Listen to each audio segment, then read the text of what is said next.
All right, shalom, shalom, boys. Here, out and about on this extremely hot day, trying to get some projects done. I mean, it's summertime is here, and it is indeed the busiest time of year. And I thank the Father for it because there's a lot that needs to get done. But I'm sitting here and I'm looking at the external temperature. It is saying that it is 97 degrees outside. And, it gets me to thinking about, energy independence.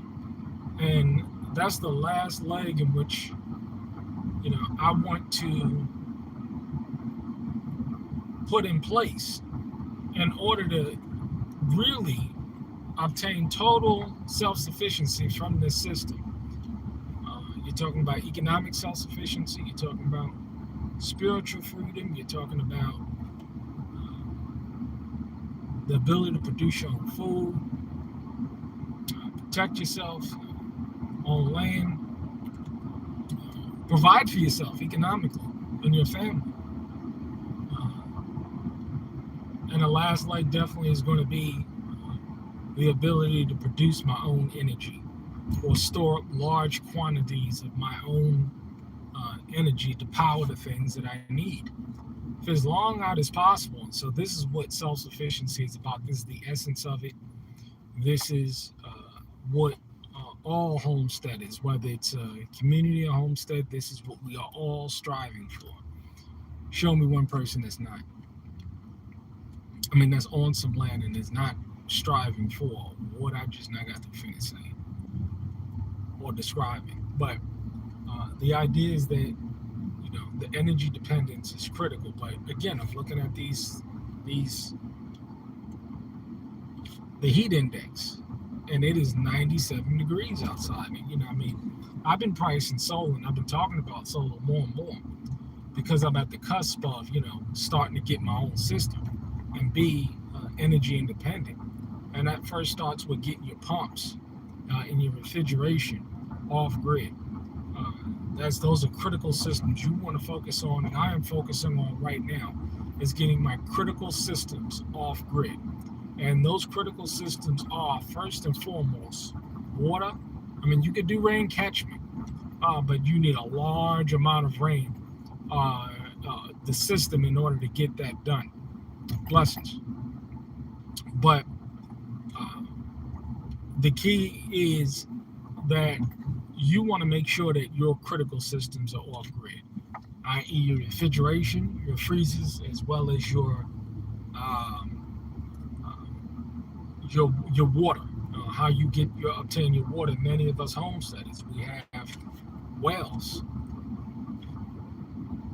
and that is the primary source. And then we got rainwater, but and then you got streams. But idea is that the main source of clean drinking water that a homestead is going to be using is definitely going to be those wells, unless you have a stream on your property or a creek. But the name of the game definitely is to know what amounts of energy that you need, and then after that it goes AC, and this is why I'm bouncing all over the place. But so you got your AC next, after you have your refrigeration and your water well pumps. Then everything else is even secondary after that, even lights, because that can be done with candles and things of that nature. But this stuff costs money. It costs serious money in order to do this. And I thank y'all for being in a situation and having real skills so that I can go ahead and, acquire these. Because I'm telling you, man, in this day and age, with the inflation at the way it is, with the cost of everything going up. And see, now it's not one of those conspiracy theories. Now the price of energy is going up, and it's real. Now the price of food is going up, beef is going up, and it's real. chicken is going up, and it's real because these are the things that you need. Gasoline going up, and it's real. But your wages are not going up. And that's the challenge. Your wages are not going up for the average person that works, at a regular job. I don't care whether it's a corporate job or a Walmart job or Amazon, one of them jobs. But the idea is that those wages are not going up, but your costs are going up. Could you imagine you were paying $2 a gallon and your commute was an hour, now it is each way. And now your commute is $4.50 a gallon. That's up 150%. And my math is not right out, but it is damn near about to triple. And this is where we are. The price of everything is tripling. And so a lot of people, they're not going to be able to adjust to these new, they're hurting now. They're hurting right now. And it's a sad deal. But these prices for the solar that I'm looking at, you're talking about $25,000, $30,000 that folks going to have to shell. That's just one home. That's the funny thing about it. That's one home. It's like purchasing 15, 20 years worth of energy up front. That's what it's buying like a solar system will cost. It's, it's the equivalent of 25, 30 years worth of electricity you're buying up front. I mean, that's a serious hit. Very few people that I know personally, that I know even through YouTube or Facebook, has the kind of cash to lay out to get that kind of thing done. But again, 97 degrees outside. AC is critical. I didn't have to recharge my AC inside of the truck because it's going just fine. It feels great. But you got to keep your stuff in order. But AC is critical. Listen, I'm all for the off-grid, and I want to be off-grid. And the idea is that, with the modern day conveniences, I definitely want the modern day, I'm talking about, a nice refrigerator, a nice stove, to be able, but, all off-grid. I run the refrigerator off, on the solar panels during the day and then plug it in at night. But we'll be able to do that with everything. Having a washing machine, having nice appliances. We don't use microwaves. That's a killer right there. So we use it because it's not healthy. And it's expensive as hell. But, your AC system, you can have your hot water off grid with propane.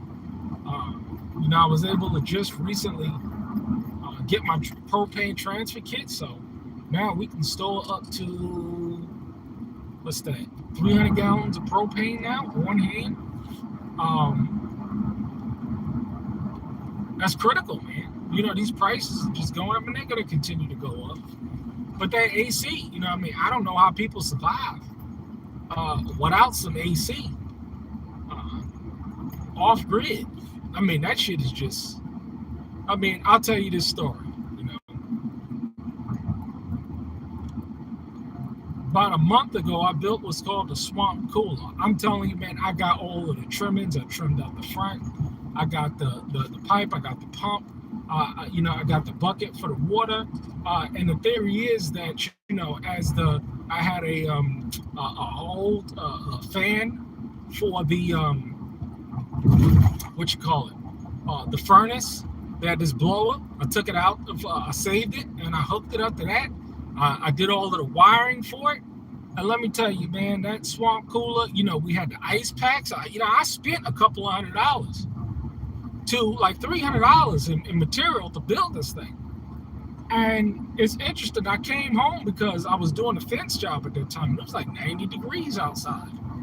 This is probably going on one of the hottest summers on record, springs on record. But I go and I walk in the house and it's like 98 degrees inside. I'm like, after the swamp pool that I spent time building. The wife is sweating, the children are sweating. I'm like, hell no. I walk in the house, I'm like, hell no. I immediately took that thing out, went to Lowe's, and bought an 800 foot to at least the main rooms and stuff, or the main areas, 800 square foot AC unit. Immediately. But that's ran off of a regular as opposed to a 220 or something like that.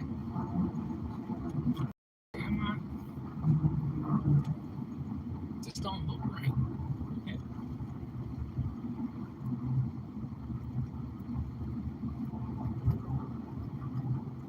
Okay. All right, I know where you are. So I go ahead and I immediately purchase an AC unit because it's just way too hot. And this is with new windows. This is with insulation and everything. Heat builds up. You need AC. I have absolutely no idea how people live off grid like that with children and stuff. I mean, it is brutal, honestly. I can't do it. We got to have AC. And I'm in the process of looking at smaller units to put in the cabins as well. But the beautiful thing, it's like I have an office, and as long as you have that bi-directional and it's in the shade, it does just fine in there. So it doesn't bother me as much. It's a whole lot cooler. But larger areas that collect more heat, this is why I'm so pumped on getting my critical systems and everything else off grid. That is going to be the creme de la creme right there. To get that thing done. And I thank the Father for blessing the labor of my hands that I can get that done. But I'm telling you, man, it is hot out here, 97 degrees. This is what the index is saying. This heat is no joke. None whatsoever. Stay hydrated. Stay in a cooling situation. But I'm telling you, stuff like this is going to be for some, it's going to be a luxury. I don't consider it a luxury. I consider it a necessity. Honestly, hey, I'm looking to do off grid just like everybody else, but to get those luxuries like AC, it's going to cost you. Even to pay a bill, with the electric bills are going up. That's how it's going to be. Like, I go ahead and I park in the contractor's loading zone. That's where I park every time I come close. All of them. But the idea is that you're definitely going to need these things, and in an event where the power goes out, it doesn't need to be an economic collapse. It doesn't need to be, it could be a cyber attack. It could be just that the system is overwhelmed, like we've seen many times before, and you have no power. Nothing is that, you just have no power. And you can have not power for days. There's a tornado that devastated towns all up in Mayfield, Kentucky, and out here in Western Kentucky. And I'm telling you, man, people without power. A tornado, it destroyed all of downtown Mayfield, literally. The courthouse, the everything gone. You know what I'm saying? Big hotels gone. You can go online and see this stuff. But anything can happen, and this is why you want to be off grid. This is why it's such a critical thing. One of the most critical aspects of homestead is to make sure that all of your systems, not some, whether it's your food, your meat, growing your own chickens, growing your own quail, turkey, and being able to successfully bring that animal, whether it's a lamb or goat, be able to bring that lamb or that animal from birth to your plate. See, if you can't bring it from birth to your plate and feed your family, you're not self-sufficient. If you can't hunt and fish, you can't be self-sufficient. If you can't produce your own energy, you cannot be self-sufficient. If you cannot produce your own water, you cannot be self-sufficient. If you cannot produce your own income, all off grid, you cannot be self-sufficient. You are dependent on others. And see, the beautiful thing about that is that, whether it's you're paying for the energy 30 years up front, or you're able to go out into market and develop and produce and offer your real skills in terms of the medium exchange to get the real assets that you need to maintain yourself and your family, you're screwed. I mean, it's just a fact. It is just a fact. Folks better stay prayed up. Folks better stay in a situation where developing good relationships. I mean, and coordinate with others that can get the job done, because it's just that serious and it's that critical in this day and age. But let me get in here and go and spend some more of the clients' money at Lowe's. They're buying gray tiles when they thought they had white tiles, and this stuff. I'm gonna do a video about real skills and the importance of today. Clients talking about, I'm waiting for a collapse to happen so that you can do my kitchen remodel. Really? That's good business there. But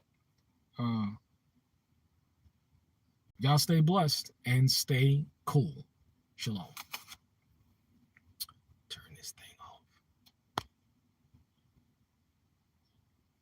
That ain't it. That ain't it. That's it.